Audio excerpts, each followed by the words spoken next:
So, Darrell, welcome. It's good to have you here. We just finished the podcast about how to do a good trunk or treat for your church, but we want to talk right now to the skeptic.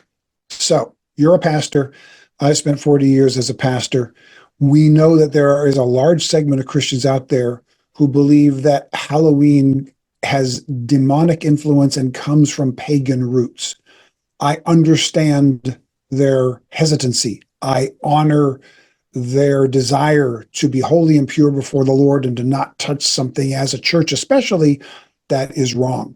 So for those who do have those concerns, let's talk about that. Why is it, let's just start out with a question to you. Why is it okay for a church to do something that is in any way Halloween adjacent? Well, I think your instincts are just right. I think the first thing is to recognize that it's an actual issue, and I don't like it. I'm not a fan of Halloween, and I think that churches ought not to be in that kind of way. However, I think it's important to realize there's kind of three ways that churches can respond to cultural currents and things. They can either reject it, and basically say, oh, let's all call it Halloween, right? To show them who's boss. Or we can receive it. And some churches do that, and kind of that syncretistic, let's do a series on vampires, or whatever. And let's decorate the church, lobby with cobwebs or whatever. And I don't think rejecting it or receiving it are the only two options we have. I think there's a third option. And the third option I would like to say is redeem it, right? How do we take something that the culture is already doing, even if it is wrong and wicked, and turn it toward the gospel? So the biggest example of this sort of thing in the scripture is Paul in Acts chapter 17.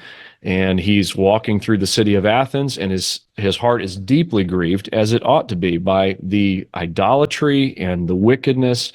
And then when he has a chance to speak about it, he says, I noticed that you're very religious. Okay, so he reaches out to connect based on something he's observing that the culture is already doing, even though what that culture is doing is deeply sinful and demonic, right? They're literally worshiping principalities and powers and the rulers of the darkness of this the darkness of this world. So he says, I notice you're very religious. I notice this altar to an unknown God. Let me tell you about that one. God, who made the world and everything in it, right? And so he transitions into bringing that around to talk about the gospel. So my goal, and what I would say to somebody who is deeply concerned about that, is I share that concern. I absolutely do. My passion would be to take the ways in which the culture is even idolatrous and wicked and say, let's turn this conversation that's already happening in the culture, let's turn it toward the gospel in some kind of way. And so that is the effort that we're trying to do with Gospel Trunk or Treat, for instance, is to say, let's not reject it, let's not receive it, let's redeem it.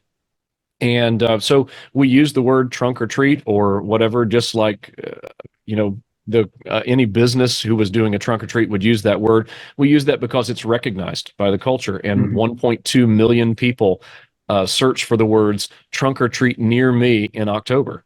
And so if there's 1.2 million people looking for that, I say, I'd like them to find Jesus because I know him.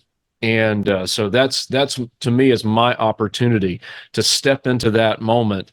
And Paul does this in other places. All the people gather together, and they're silversmiths in Ephesus, and they're chanting, "Great is Diana of the Ephesians." And he immediately looks at it and says, "Hey, look, 40,000 angry metal workers. Someone should preach." And so I want to be that guy who has that heart that says, "I'm just like John Wesley, out of breath pursuing souls." And so a passion for turning conversations that are already happening turning them toward Jesus and the gospel is the way I think ultimately it ought to be.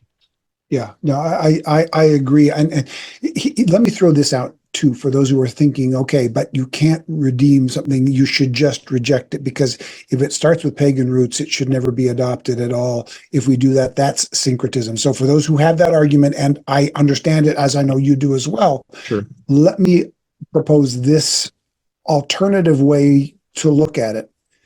There is very, very little evidence if any at all, that Halloween has in fact pagan roots. Yeah. It has been, in my research, it appears more that Halloween, the word itself is hallowed evening or holy evening.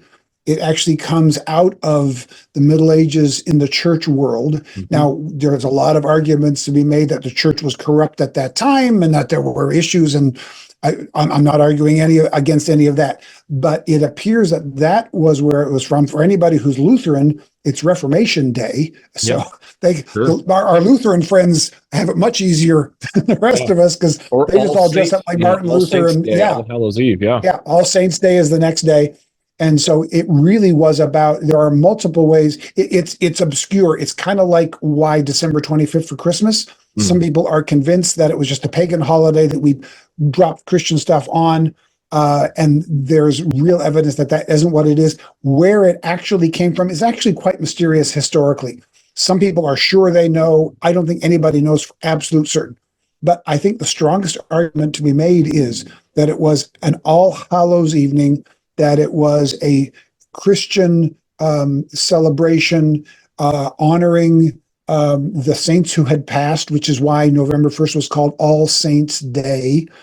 And that the culture has looked at that, and over the last generation or two especially, has desired to attach occultic meaning and occultic figures and horror story ideas to it that in fact are not a part of what it originally was supposed to be. Yeah. So what we're, I think, redeeming isn't its original stuff.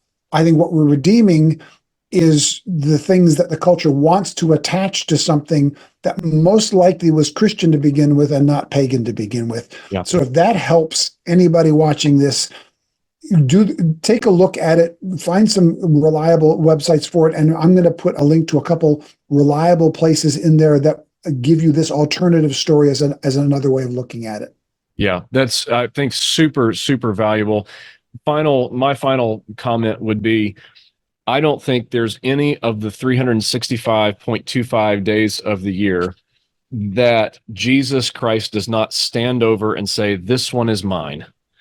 And so the devil can't have any of the nights. And so I don't feel like that the only way for us to do is to get in a holy huddle and pray the demons away on October 31st.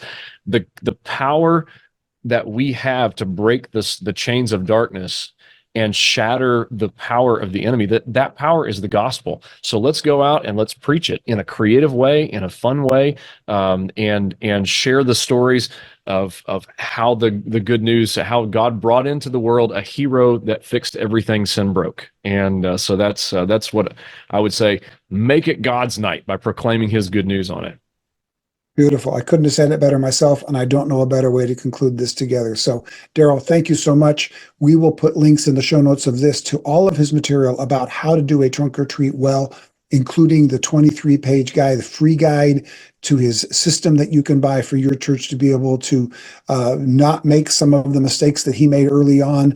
Let's learn from each other for that. And we'll put anything else that helps and applies to you that will help you to have a good, safe and effective outreach for your church connected to Halloween with Trunk or Treat. Thanks, Darrell, so much for being with us today. Thanks a lot, Karl.